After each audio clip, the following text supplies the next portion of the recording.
in order to get into original sin, we have to like go into like really deep esoteric territory, namely like ancient history of spiritual human spiritual history, you know. So if you consult like history books, how far back does consensus history go? Maybe like the first civilization according to mainstream archaeology was what? Sumeria, right? Like 6,000 years ago or something like that. Before that, it was like the Stone Age, right? And what was before that?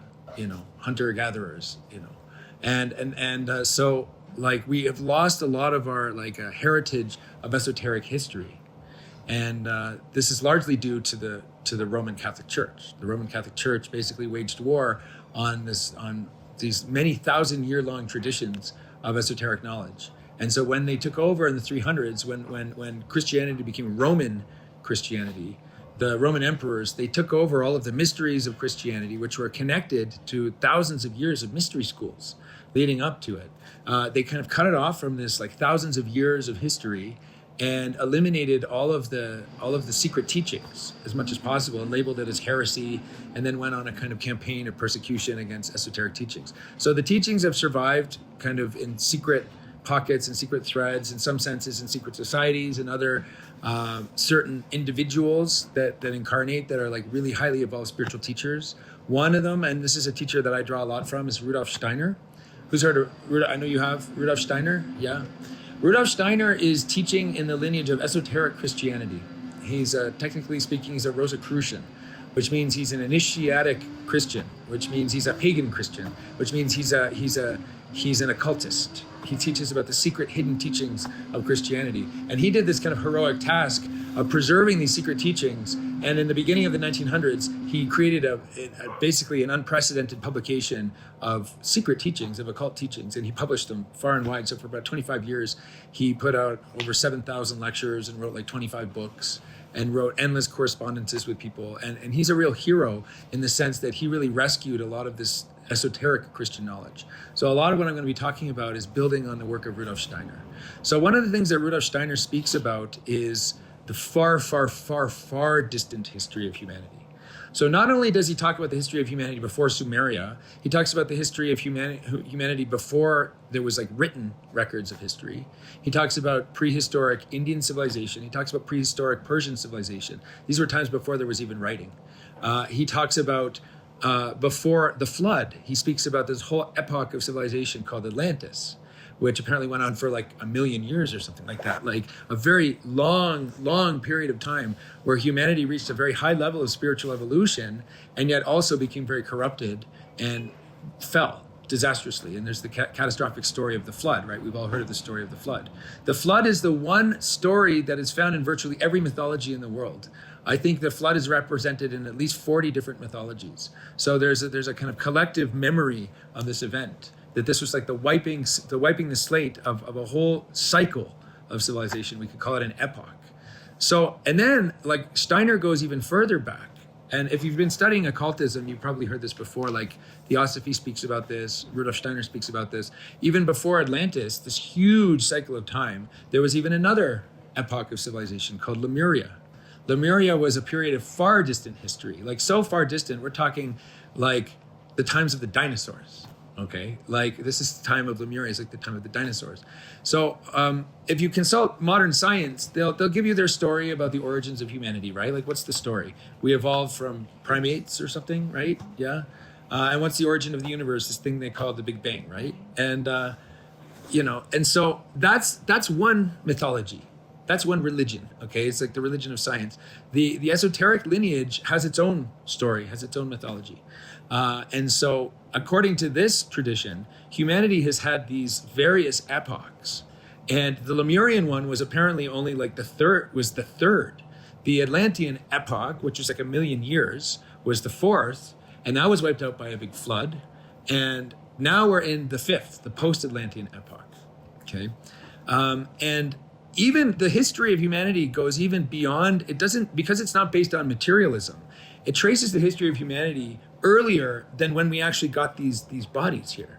It traces the history of humanity in terms of like the soul. Like the essence of humanity is not to be found in our physical bodies. The essence of humanity is to be found in our spiritual bodies. And so these histories, they trace the history of the spiritual bodies of humanity.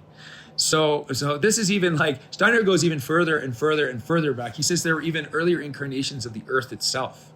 He says, like, right now we're in the fourth incarnation of the earth. But previously, an earlier incarnation or embodiment of the earth and the moon were one body. And this is before the moon separated. So this is getting really trippy here, like this mythology. This is before the earth and the moon even separated, and humans were being formed in the spiritual spheres of the earth during this time. We're talking like billions of years? We're talking billions of years. Yeah. No, maybe hundreds of millions of years. Yeah. Billions of years is the one before that. Do you remember what the one before that, when the earth and the moon were together? Yeah, there was the moon age, and then there was the solar age. The sun age. So he's saying, like, yeah, I mean, in the origins of humanity, we have to trace the origins of humanity to the origins of the solar system. Like, you can't separate the origins of humanity from the origins of the solar system, because the solar system was created to be our home. Like, the spiritual story gives great importance to humanity. Humanity is not just some sort of accidental evolutionary thing. We are a divine creation. So this is and this has been created to be our home, our nursery.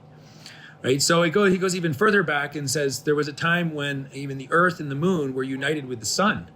So this is before the solar system individuated out into its current form, where there was like the sun in the middle and all these planets outside of it. According to the story, the sun, originally, the spiritual essence of the sun contained the whole solar system in itself. And then the sun ejected out all of these other planets that came to orbit around it. So he's talking, and in this time, there are divine beings that are at work forming the beginnings of the human spiritual bodies, forming the beginning rudiments of the spiritual bodies. And those divine beings, would these be the Elohim? Yes, yeah. And a lot of them too. There was actually even higher than that, like what Steiner calls the cherubim, the seraphim, the thrones. The archangels are beings from the sun realm. So in this time of the sun realm, archangels were at the stage where humans are currently at right now. They were forming their individuality. And then it goes even further back than that. So I can keep going back. So the point is that the story goes back a long way, and the story of the evolution of the human being goes back a really long way. And so the implication of this is that human beings have been getting formed for a long time. We've been getting formed in a kind of divine nursery, or you can say a divine laboratory, or laboratory doesn't really capture it, a divine nursery. We've been getting formed, and our various higher bodies, those are familiar with esoteric science, that they speak about higher bodies, right? We have our physical body, but we also have a pranic body, like an energy body, our chi body, right? We have this body in common with the plant world. Everything that lives, everything that's living has a life body, has this body, right? The thing is with this body, it's not differentiated. It's just kind of life energy.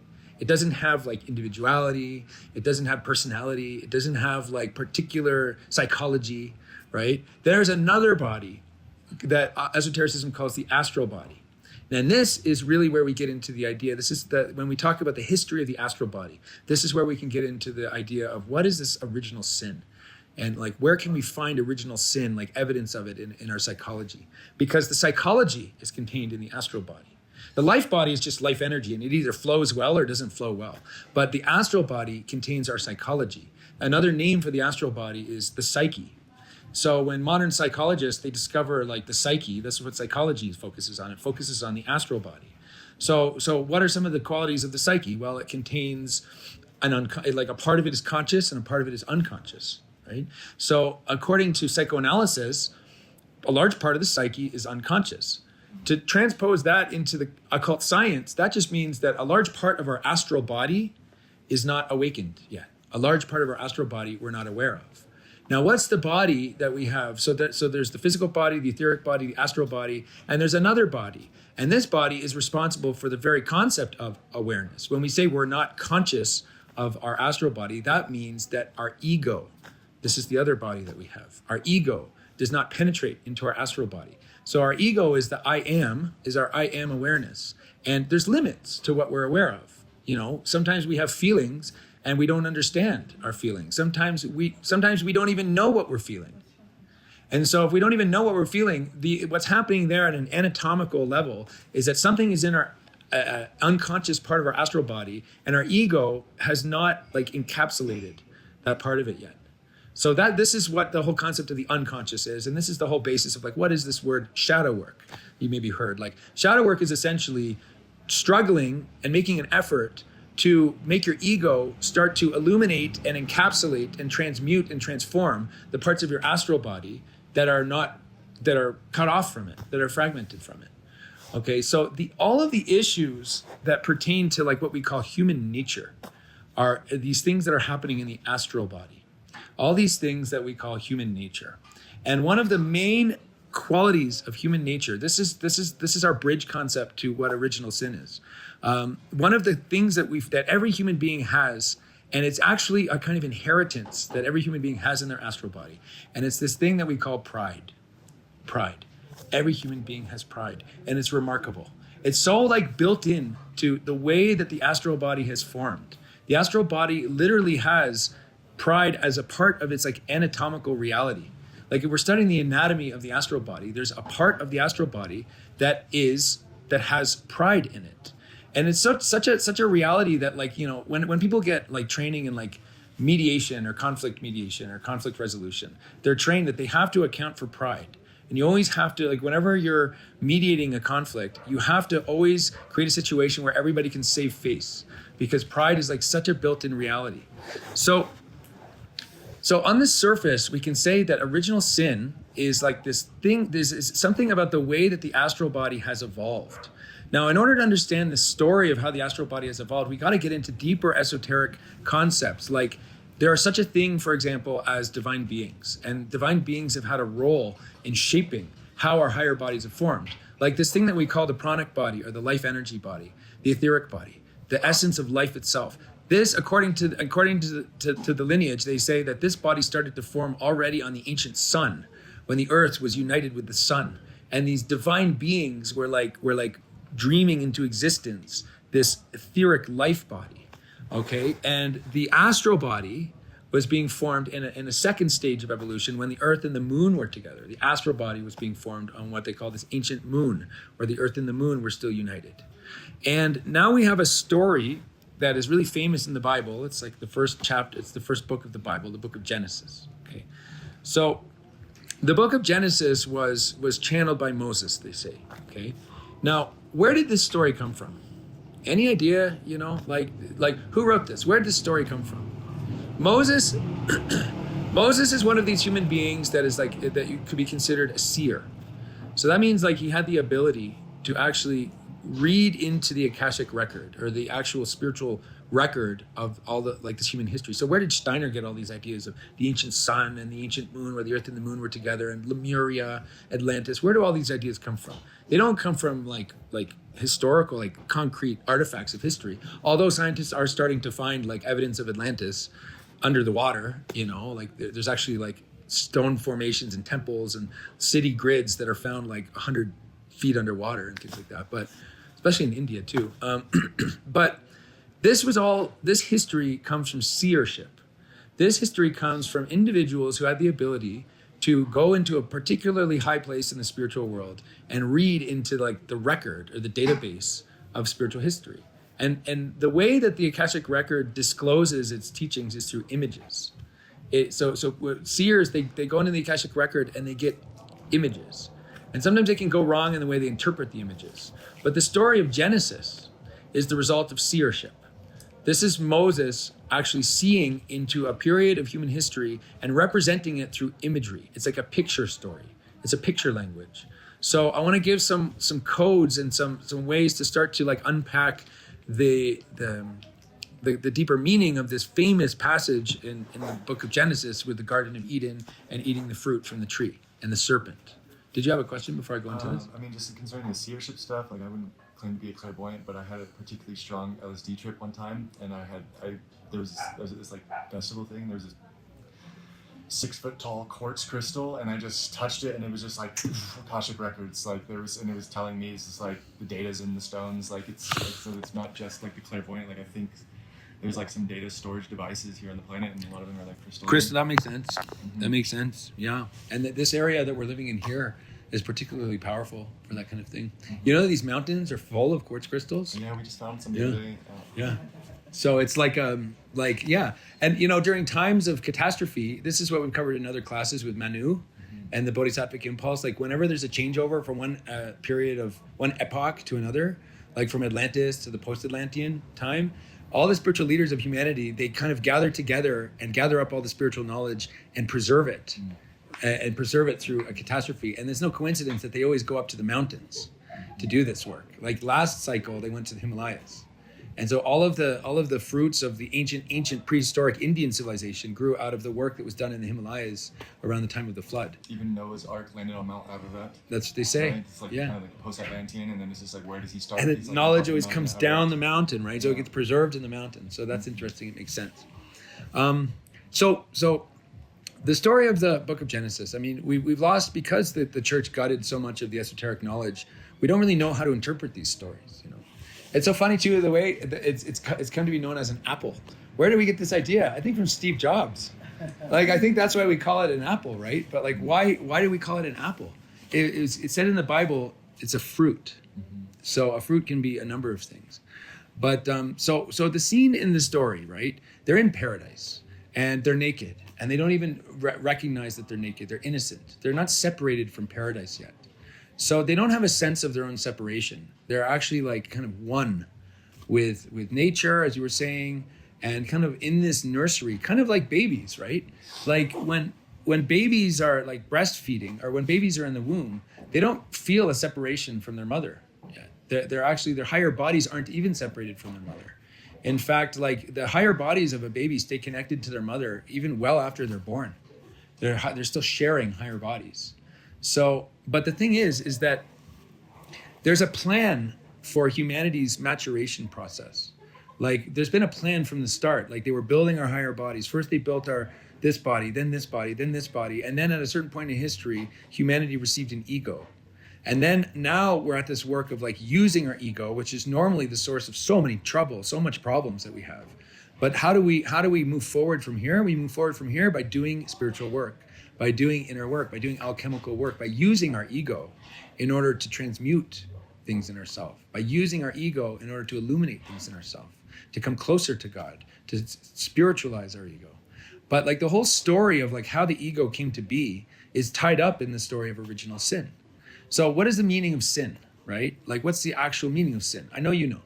Meaning of sin, the word sin, you know what it comes from? It means missing the mark.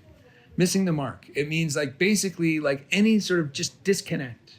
Any sort of disconnect. So if you go on this idea that we were born as divine creations, that they were divine children of a divine creator, that we're just like babies. When a baby's born, they're united with their mother.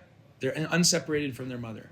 So just like that, we were like born of divine parents and unseparated from our divine parents. But a baby eventually has to stop breastfeeding, right? A baby learns to walk, learns to get his own will and do what he wants. He can start to walk over there and walk away from his mother. He can start to trip and fall and bang his knee and start experiencing pain. He eventually gets older and older. He can start saying no. He can start defying. The parents give him advice when he gets to be a teenager. The parents say, don't go out and play. Don't go out with that criminal boyfriend. You're going to get into trouble. And the girl can go and date the criminal boyfriend and get into trouble. And so there's this story then of like our development as individuals being inseparable from our freedom and our freedom to disconnect, our freedom to disconnect from our parents, to disconnect from our own soul even. We're free to do things that harm ourselves. We're free to lie. We're free to murder, kind of. We're free to do lots of different things. We're free to do things with our sexuality. We're free to do things with our life. We're free to choose our career path. And so this freedom is if we trace the spiritual origins of this freedom, it goes back to this story that's depicted in the Garden of Eden. So in the Garden of Eden, Adam and Eve, and this is depicting a period of human history that could be considered Lemuria. The story of the Garden of Eden is depicting visually something that was happening in the spiritual development of humanity at the stage of Lemuria. This was around the time, as the story goes, this was around the time when humanity divided into male and female. This is also around the same time that humanity started to actually really incarnate into physical bodies. Before this, humanity was kind of floating above in the lower astral realm, and we descended a little further into materiality. And this was a time when we were still being guided on strings by our divine creators. They were like we were like children, like we were basically breastfeeding at the time. We were not separated from our divine creator because we did not have free will in the sense that we currently have it. And in addition to that, we did not have an ego in the sense that we currently have it. And so the story of the Garden of Eden is really representing the beginning of a number of things. The beginning of the ego, for one thing, because the ego has to be born initially out of a separation. Because just like a baby doesn't have an ego developed yet, it just feels itself one with its mother. It's just like one with all things. It doesn't have a sense of separation yet. The ego is the human ego. Ego literally means I am. It literally means I am. But what's implied in that is I am an individual. I am different from you. I am separate from you. I have my karma, which is different from your karma. I have my personality. I have my talents. I have my gifts. I have my defects, and they're unique. So there's this concept of humanity's like being born into this process of becoming unique, individuality. So the individuality needed to be born out of this kind of original separation from divinity. It was an initial and kind of necessary separation in order for us to start to cultivate the human ego. And the other thing is that if we were just connected to the divine creator all the time, we didn't really have freedom in the true sense of the word. Like if we're just constantly connected to the creator, then what freedom do we have? Like we're just extensions of the creator. So this idea of the eating of the fruit from the tree of knowledge of good and evil is the moment that we gained our freedom. And it's the moment that we gained our freedom and the beginning seed of the individuality and the beginning seed of the ego. But it gets a little more complicated than that when you look at where's the source of this freedom? Where's the source of this ego? Who gave us this gift? Well, the figure in the story is depicted as a serpent. And they say, so what are your associations with the serpent? I mean, if you grew up in the church, you say, oh, that's the devil, right? It's Satan, it's the devil. This is where we need to get a little bit into like cosmology and like certain types of different divine beings. You know, in the story too, in the mythology of like Christian mythology, Judeo-Christian mythology, there's this idea of some beings fell. Like, so the idea, humanity fell, according to the story, like when we ate the fruit, we fell, right? But prior to that, there are divine beings that fell, divine beings that rebelled from the creator. And it's kind of the same story, right? Like, why did they fall from the creator? Presumably they wanted freedom. Presumably they didn't just want to do everything their boss told them to do. Presumably they thought they could do better. They had pride. They thought they could go on their own way and do their own thing. It just occurred to me, so it's like you have the idea of the serpent kind of being the one that tempted the humans into taking their own will, you know? Was there then, if you like zoom out, this other being that was tempting the angelics or whatever, the higher beings into doing like, did they have like a original sin moment also? Yeah, exactly. Imagine, right? Like, exactly. That's what I'm getting to. Okay. Yeah, that's exactly the point. So, you know, so humanity has been influenced by all manner of divine beings, like the ones that have been forming our higher bodies, forming our astral body, forming our spirit body, forming our physical body, forming the earth, forming the solar system. These are our divine creative beings that have created this divine creation that we live in. But there's also other beings that have been like challenging, and they're called tempting spirits or tempting beings. They've been challenging us all along the way, and they've been also influencing us. So humans are like right in the middle of being influenced by all manner of beings in the spiritual realms, like really like divine holy beings and devil beings, like real trickster beings and even evil beings. So in the story of Eden, yeah. What is evil? Well, oh my God. Evil could be considered in this case, I guess in the context of this class, evil is something that is opposing the divine plan for humanity. Something that's challenging the divine plan for humanity and that's causing us to fall further and further away from our creator. So in order to discuss the concept of evil, we have to take for granted a couple things. Like one, that we have a divine creator that has a will, like a creative will, and has a creative plan for us, like a divine father. And so evil would be like influences that are taking us further and further away from that. And then when that starts to manifest further on, like at the human level, that translates into doing things to each other that is extremely terrible, like killing each other, being cruel to each other. This is how the separation starts to manifest at an earthly realm. But like in spiritually, it kind of originates from the separation from God, separation from the Creator. So this idea of like original sin of humanity traces back to original sin in the upper hierarchies of divine beings. This idea that there's these beings that rebelled from the Creator and started to go their own way and do their own thing. And then these beings actually influenced how the human astral body developed. And they actually started to get in on and influence and have an influence on how the human astral body developed. So there's two particular beings that are like the famous archetypal fallen beings. And one of the confusions that the church has created is lumping these two beings into one figure. So if I say to you, like, what's the difference between Satan and Lucifer? What would you say? I don't know, right? I think they're the same, right? They're not the same. They're totally different. They're two distinct beings. One is older than the other. One is more malevolent than the other. So remember, I'm speaking from like this lineage of esoteric Christianity. And in this lineage, they teach about two archetypal devils, one named Satan and the other named Lucifer. Satan is technically speaking belongs to the rank of the archai, which is high. It's like one rank below the Elohim. He's almost a divine creator.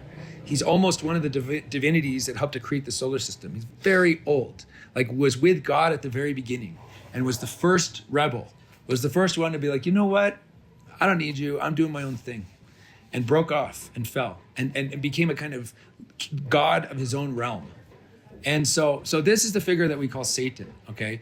This is the figure that is the really, really, really nasty one that we have to deal with on earth today in the manifestations of the most obvious manifestations of evil on earth right now.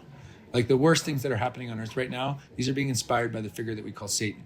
But there's another figure who's younger and who fell second and who belongs to the rank that they call archangels. Is an archangel, which is below archai. So there's like all these upper hierarchies like seraphim and cherubim and thrones and wills and dominions, and there's all these names in the cosmology for all these like divine divinities, divine beings that are permanently in the presence of the Creator. They're like radiations or they're emanations of the Creator. Then you start to get into these other like lower hierarchies, and you get into the archai and the archangels and the angels. So the highest rank of these angelic realms is the archai, and Satan is a fallen archai. And he fell a long time ago, and he's very, very, very powerful. But then there's the other rank is the archangels, and this is where you get into the figure of Lucifer. Lucifer means light bearer. Satan means adversary. Lucifer means light bearer. They're very different in their personalities, in their archetypal impulses that they have. And you can actually come to know these archetypal impulses when you look on earth and you look at human nature, and you can start to see right over there, that is a kind of satanic impulse that I'm observing there.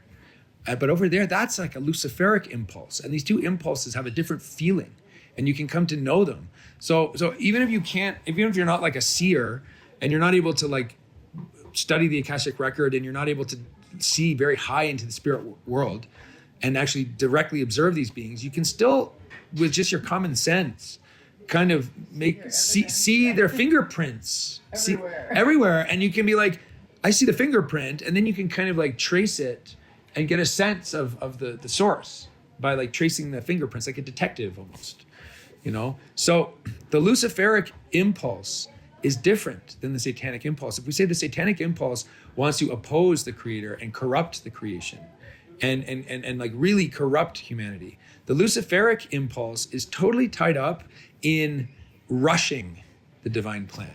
Too much, too soon. It's like did you have a... Well, I think you've stated it before, like Luciferic it embodies like this sense of pride. Pride. It's like this Yeah. arrogance. So the origin story of Lucifer is that he was the most beautiful archangel, glorious, and he fell in love with himself. And he kind of, in a sense, is like developed a kind of narcissistic ego. And he fell in love with himself. And the story goes, he fell by sitting because he attempted to sit on the throne of God. That means he saw himself as equal to his Creator. And when he sat on the throne of God, he was knocked out of heaven, knocked out of the higher divine realms, and he fell. He fell into his own realm. And he became like a kind of dark prince, you know, but like not evil in the sense of the satanic evil, like evil in that like he is a deceiver, but not a complete adversary. So are you getting a sense now of the different flavors here? So in the story of the Garden of Eden, the serpent is representing Lucifer. And the thing with Lucifer is that Lucifer is a kind of mix of deception and truth. He's a kind of mix of being a friend of humanity and an enemy of humanity. It's very subtle and insidious mixture of good and bad, of truth and lies. So, you know, the story in Eden, he says, the serpent, so the serpent is a representation of Lucifer in his fallen form. And so when humanity was, so when humanity was like still innocent, but not free, still innocent, but still kind of like directed on like puppet strings in a way. Like it didn't have self-determination yet. It didn't have individuality yet. It didn't have self-awareness yet. It didn't realize itself as a separate entity with free agency. This was when Lucifer approached humanity.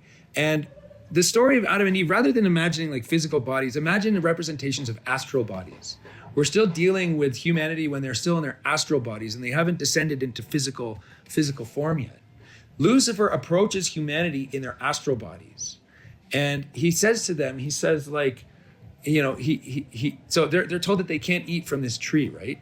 This tree represents a certain sort of knowledge, a certain sort of knowledge of self-awareness, a certain sort of knowledge of divine knowledge. Because the serpent says, if you eat from this tree, you will have the knowledge of the gods and you will know good and evil. And so he says, you can't eat from this tree. Now, he doesn't say that the Elohim, the Jehovah God, which is a representative of, that's just not the creator God, by the way. The God of the Old Testament is not the divine creator God. He's in the rank of Elohim, which is like 4 ranks down from the creator God. So just to be clear about that. But the Elohim are responsible for like kind of raising humanity in their infancy. And in their infancy, they were not prepared yet to separate because they weren't ready. They were like children still. They were infants still. They were in the nursery, in the kindergarten. They weren't ready yet. And so the Lucifer being approached humanity and tempted them to grow up too soon, before they were ready. And so he tempted them to eat from the tree of knowledge of good and evil. And the tree of knowledge of good and evil, if you really want to understand the essence of this fruit, all you have to do is take a psychedelic and you'll instantly understand the essence of this fruit that they ate. Because what is this, who here has done psychedelics, used? Everybody, I love it. I've never been in a class, I've never taught a class where there has been somebody that has not had a psychedelic before. It's true. So when you think about what psychedelics do, what do they do? What have they done for you? I'll tell you what they've done for me. They helped me break out of a prison in my mind of my ego.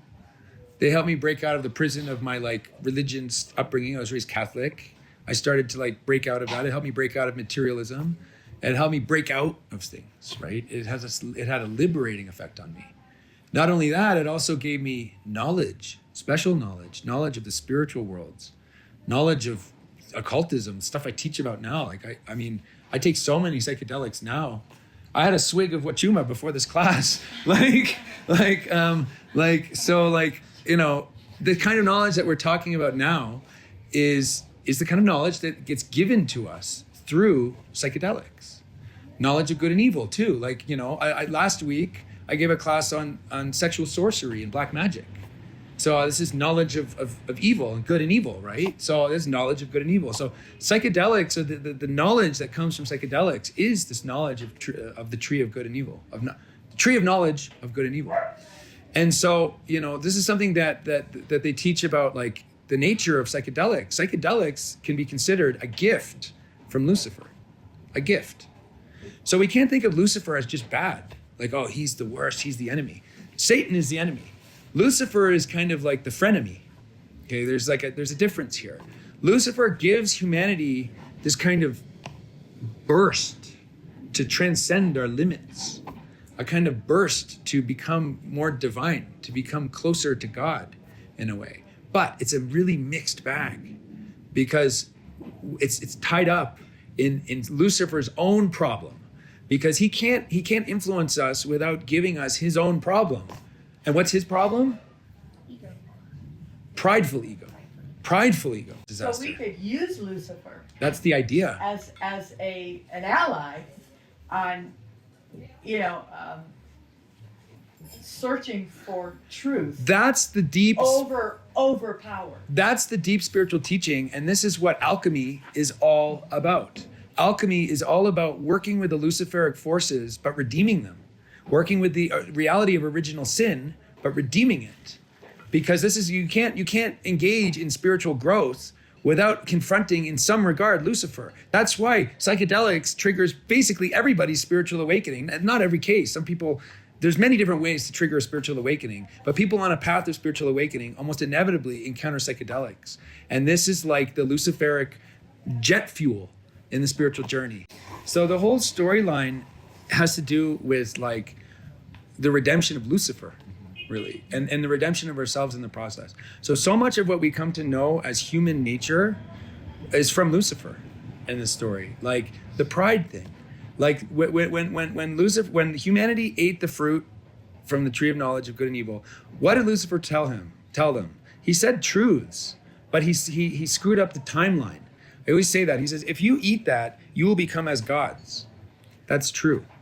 But what he didn't say is, after you fall and then get corrupted by Satan, and then you have to go through like countless lifetimes of war and torture and agony and rape and misery, and then God's gonna send you a redeemer, and then Satan's gonna steal the religion of the redeemer and do more terrible things. And there's a huge story that Lucifer didn't warn us about. Okay, but it's still true what he said. If you eat this, you will become as gods.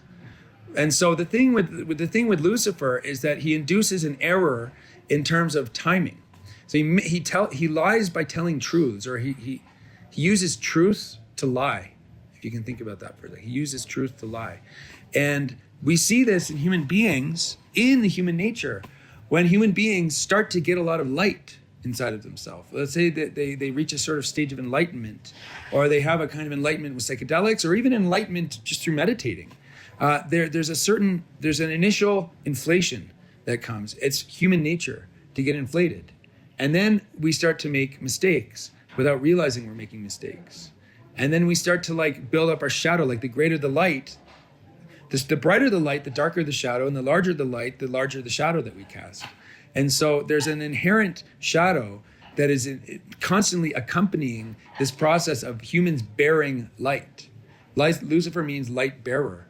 So whenever we're on this path of bearing light, there's this constant shadow and a constant risk, a constant kind of danger of going the way that Lucifer went. And some people think, no, I think I'm okay, because I'm humble. I always try to humble myself. It's like, okay, keep getting more successful. Keep getting more bright. The brighter you get, the more people are gonna kiss your ass. The more bright you get, the more people are gonna start fawning over you. The more bright you get, the more Lucifer is gonna get in there and start to like create falls, like situations for a fall. And anybody that's been through like seasoned shamans can tell you about this. A shaman who has gone through this whole cycle of getting really powerful and then abusing his power and then falling, and then if he's good, he'll repent and transform and then illuminate his shadows, and then he gets wisdom. Then you talk to him, and then this is a real elder. This is somebody that can guide other people through this process of personal growth, where Lucifer is always going to kind of try to influence the human. Why? Because it's part of human nature. Pride is inherent in human nature. It's literally built into the anatomy of our astral body. It's like an inherent flaw in our astral body. And so there's all these defense mechanisms that have been put in place to protect against that, like elderhood. One of the main functions of elderhood is to protect the younger generation from pride. This is why a good elder will smack them down when they start to get too like puffed up, and a good elder will smack them down. A good elder will actually be really harsh on a really gifted, really brilliant student, because a really brilliant student is in big danger. And a good elder can see that and say like, oh my God, I can already see his brilliance is going to lead to his downfall. So elderhood is one of the built-in things. Another built-in thing is just the kind of divine justice of the trickster. Like whenever we get too inflated, something happens and we get humiliated. And that humiliation is like a built-in defense mechanism that is actually pretty Christic in a way, because it's actually working to balance out the Lucifer pride. I just read something recently with Samael Eun Weor, Mm-hmm. and he said humiliation always comes before exaltation. Before exaltation. Before exaltation, like Real exaltation. exaltation, like your True transcendence, like exactly. descendance before the transcendence. Exactly. Humiliation before the exaltation. It's an archetypal part of the initiation process. So Christ actually walks through the path of the archetypal initiation process, and he was exalted and glorified on the cross. That was his glorification and exaltation, and he had to be whipped and spit on and mocked and tortured before he was exalted. And like anybody that's really been very far on a spiritual path, like really getting closer to a state of like bodhisattvahood, can tell you, there's a period where you have to be humiliated. And this is the purification and the transmutation of this flaw, of this defect that's in the human astral body, archetypally in the human astral body.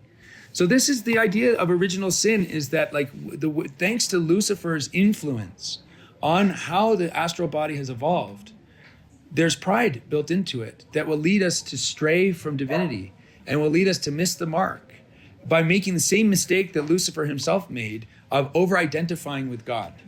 Like when we get pretty far on the path, we start to over-identify with God and say, I am God, like I have God within me. And then even if it's not conscious, we can even make this over-identification unconsciously. We can be unconsciously over-identifying with God. And what's so tricky about that is that how does that look on a person? That looks like a person who's extremely happy, extremely satisfied with themselves. They feel one with God all the time. And like hiding behind that joy and that sense of contentment is like a real kind of hidden serpent. It's like sneakily stashed away in that sense of smug contentment of being one with God. Because once that person gets a little more light, a little more power, a little more success, a little more followers on Instagram or whatever, like then you'll see that the Luciferic distortion will start to take effect. Does that person see God in other people as well, or not? Pardon? Does that person see God in other people, or do they see themselves as like a separate thing? I think. Well, one of the good defense mechanism against this is to constantly focus on seeing God in the person across from you. Like that's one of the alchemical tricks. See, alchemy and spiritual science and spiritual, like basically any wisdom tradition, not just the Western tradition, but any true wisdom tradition in Eastern traditions or legitimate shamanic traditions, they have built-in defense mechanisms against this. And so like the process of like being of service to others and abnegating yourself is a really important part of how to overcome this constant Luciferic danger. So chop wood and carry water, right? Carry wood and chop.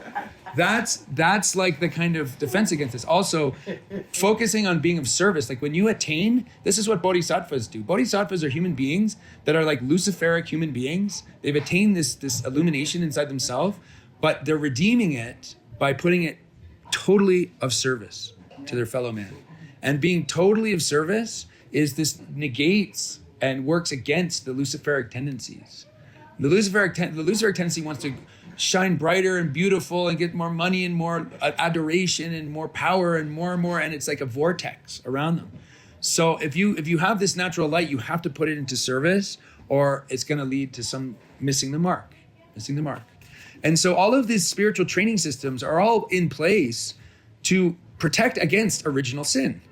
The original sin is this inevitable thing in human nature that is going to rear its ugly head. And so we need elders. We need a rigorous kind of like training system that has all of this like defense mechanisms already in place so that we can do what we really want to do, which is steal this light and use it for good.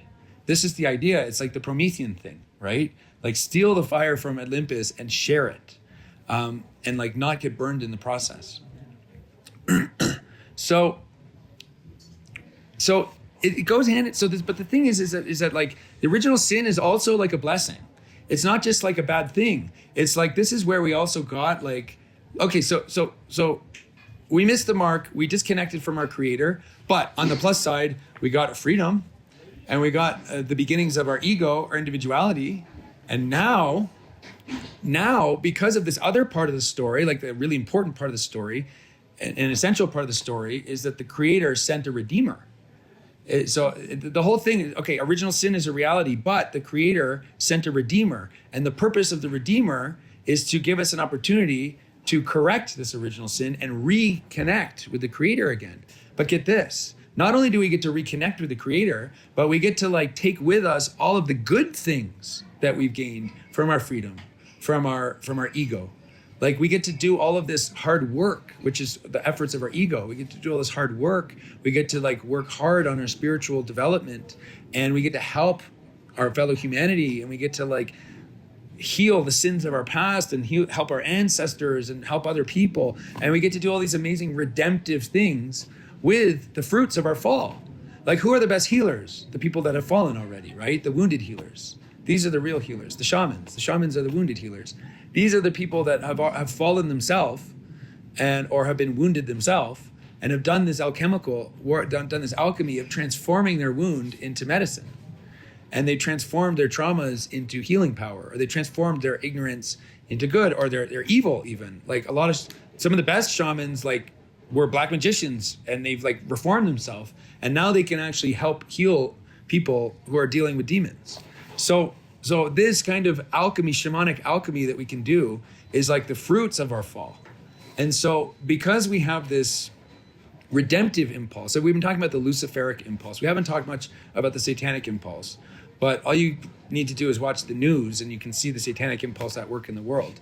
But like the Luciferic impulse is what we need at the beginning of our spiritual journey to really break free.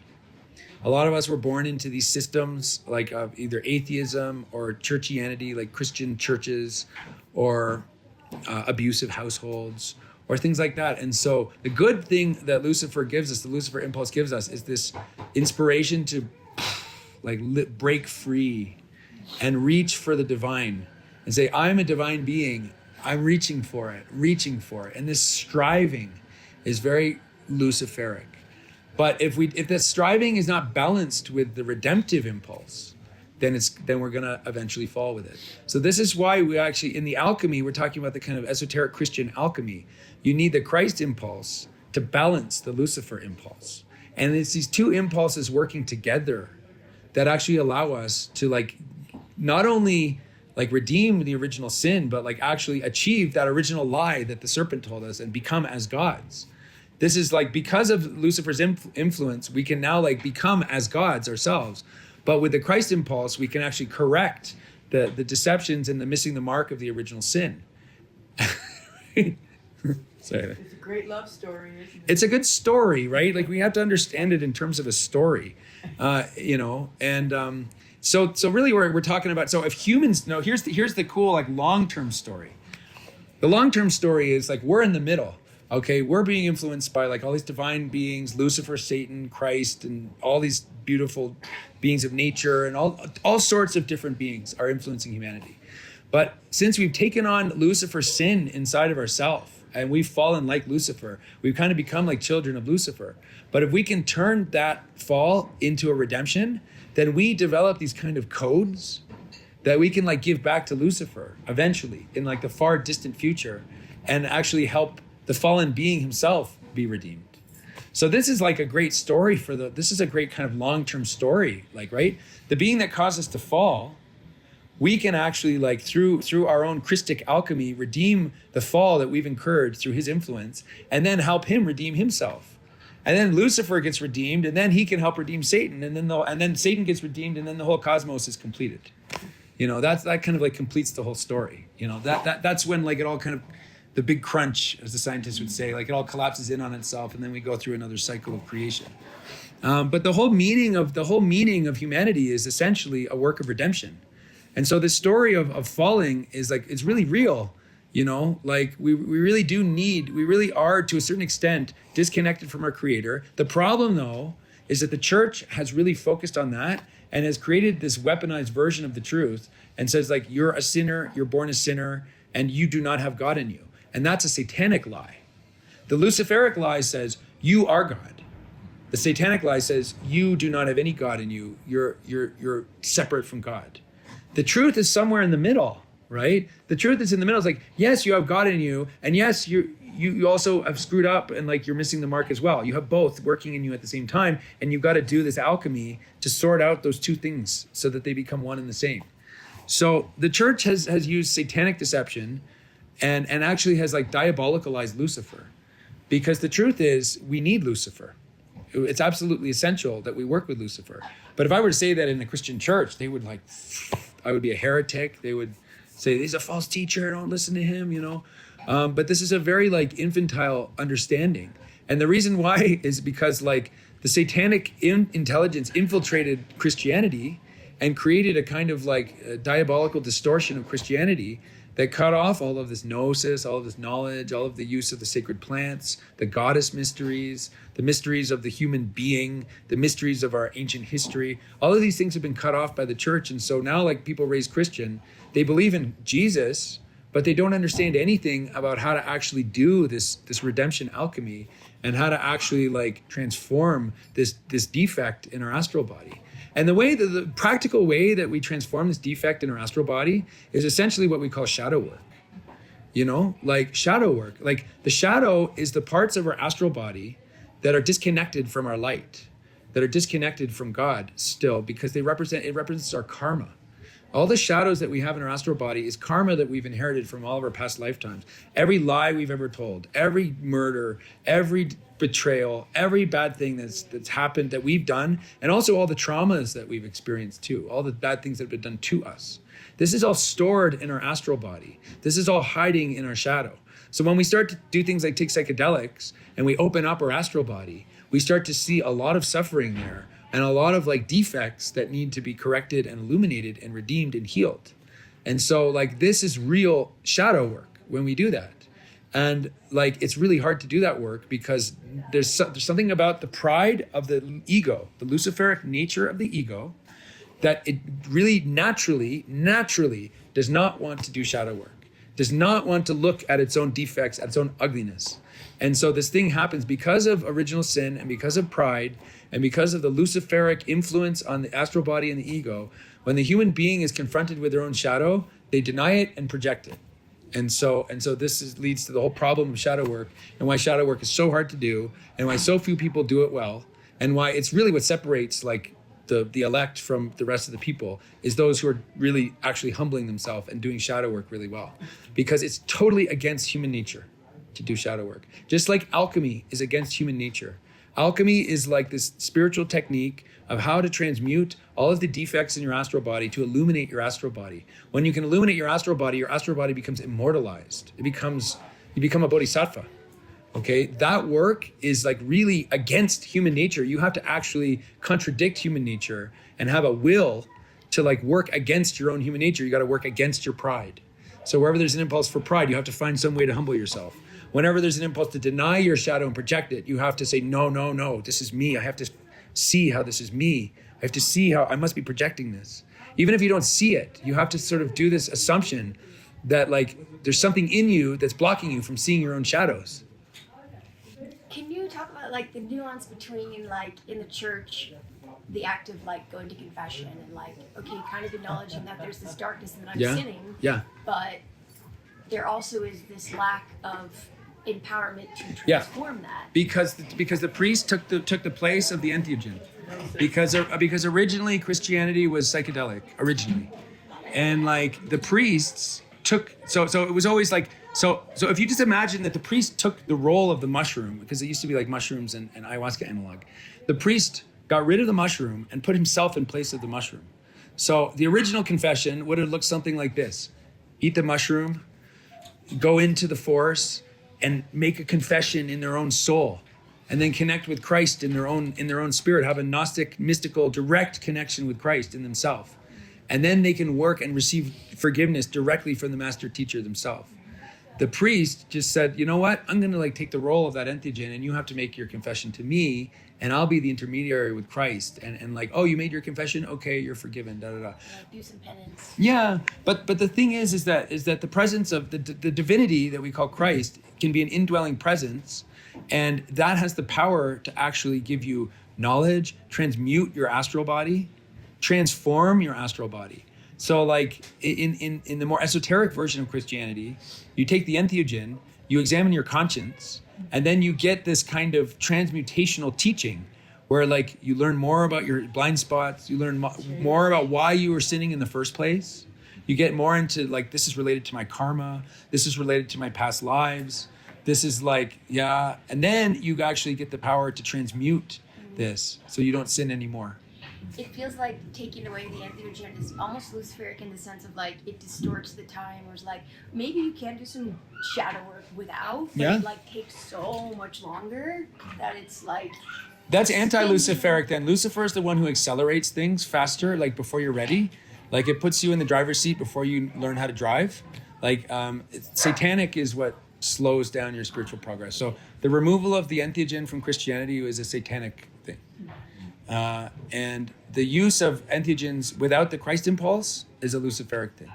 So now that, you know, people go to confession, they see, oh, I have some shadows, but don't really have any tools to work with. Exactly. Then what? Like... They stay in the Christian cycle. You know that like you know that like I think 60 to 80% of Christian men are addicted to pornography. You know, and like they go to church every Sunday and they're just like, oh, forgive me, I did it again. Okay, you're forgiven, and then it's the exact same thing week after week after week after week after week. The key is to actually do alchemy. These are issues that are happening in the astral body. Okay, like your addictions are in your astral body. Your self-sabotaging behaviors are in your astral body. Demons can be feeding in your astral body. In order to actually fix all of this, you need to go into deep shamanic initiatory work and do alchemy on yourself. Remove the things, look at yourself, see your blind spots, illuminate your blind spots, transform your astral body. And then when you do that, you're actually transformed. And that's actual forgiveness. You're like, it's not just like, okay, I'm forgiven now. Okay, I'm forgiven. Actual forgiveness in the more esoteric sense is actually transforming the flaw into a virtue, transforming yourself. This is why like the whole like power of Christianity is hidden in the esoteric tradition of Christianity, which is working with the psychedelic plants, which is working with the knowledge of alchemy, which is working with the shamanic knowledge of how to like work on your higher bodies, how to transform your karma, these sorts of things, you know. Something that you just said was like, ooh, really sparked, and I'd just love you to speak a little bit more about it. But like the Christ impulse of taking psychedelics versus the Luciferian impulse of taking psychedelics, of like how that intention might affect the outcome and the impact of like your possible integration and where it might go bad and where it might be helpful. Yeah, great. So to take psychedelics with the Christ impulse is basically the blueprint for that was given in the story of the Lord's Supper. You know, and he says, do this in memory of me. This is my body. This is my blood. Eat it, drink it. So the idea there is that like when we make that consecration, we're consecrating the psychedelic sacrament in a Christic way. And then we're calling and invoking the Christ impulse into us as a spiritual force, as a spiritual teacher, as something that actually guides and initiates us in our psychedelic experiences. It's possible to connect with a divine being depending on how you consecrate the psychedelic. Like ayahuasca can be used for black magic, you know? Like if the shaman's like a brujo, he can call demons and connect it with the ayahuasca and use the ayahuasca to do all sorts of evil stuff. Or you can call Christ into the ayahuasca and like drink the ayahuasca to like illuminate yourself and be connected to Christ. So what happens, so using this idea of the three major divine impulses we're talking about, the Christ impulse, the Lucifer impulse, and the satanic impulse. A black magician can use ayahuasca with the satanic impulse to do crazy black magic with it. Or, you know, an esoteric Christian can take the entheogen with the Christ impulse to illuminate himself and transform and illuminate his higher bodies. Or, and this is what happens in PSAC a lot, you can take entheogens in a Luciferic way. And that's basically like, I don't need to worship any God. I am the God. God is already within me. I can just worship myself. And what happens there is that the Luciferic impulse infiltrates the ego and starts to puff up the ego. And so when people are doing entheogens, and most people are doing entheogens in a Luciferic way, that's the majority of what's happening. There are people doing satanic stuff. There are people using it in a Christic way. But the majority of people using psychedelics are doing it in a Luciferic way because that's like the default. Because psychedelics are inherently Luciferic. So if you just drop acid, you're going to kind of like in the default of like the Luciferic, and there's good there and bad there. You're going to become brilliant. You're going to have all this knowledge. You're going to maybe have really good sex, or you're going to have like really amazing insights about this and this and this and see beautiful things. But that's still not the Christ impulse. The Christ impulse is about correcting yourself and illuminating yourself and working on your conscience and building your love and like cultivating your love and your morality.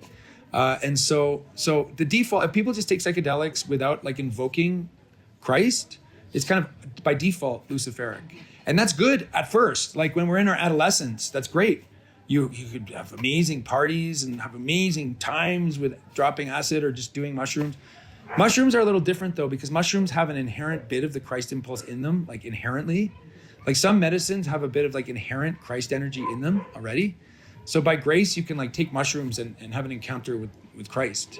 Even if you don't call him, it can sometimes happen. But like when it comes to like the scene of shamanism here, 90% of shamanism is Luciferic. And that's where you see the shaman is inevitably going to start doing sexual misconduct, inevitably, because they're in this kind of like Luciferic thing where they're the master. They're the master. Whereas the esoteric Christian says, I'm the student, Christ is the master. I'm going to drink the master, and the master is going to teach me internally, but he's still the master, and it's not me. I'm just a kind of humble human trying to correct myself and trying to evolve. And with the Luciferic person is like, they start to get possessed by Luciferic spirits that give them all these extra powers, all these magical charismas, and like they get all this knowledge and they get the ability to like be charismatic. And all of these things are being given to them by way of psychedelics through Luciferic spirits. So this is a huge issue with using psychedelics outside of the Christ impulse. You're welcome. Okay, thank you very much for your presence. That's class for today.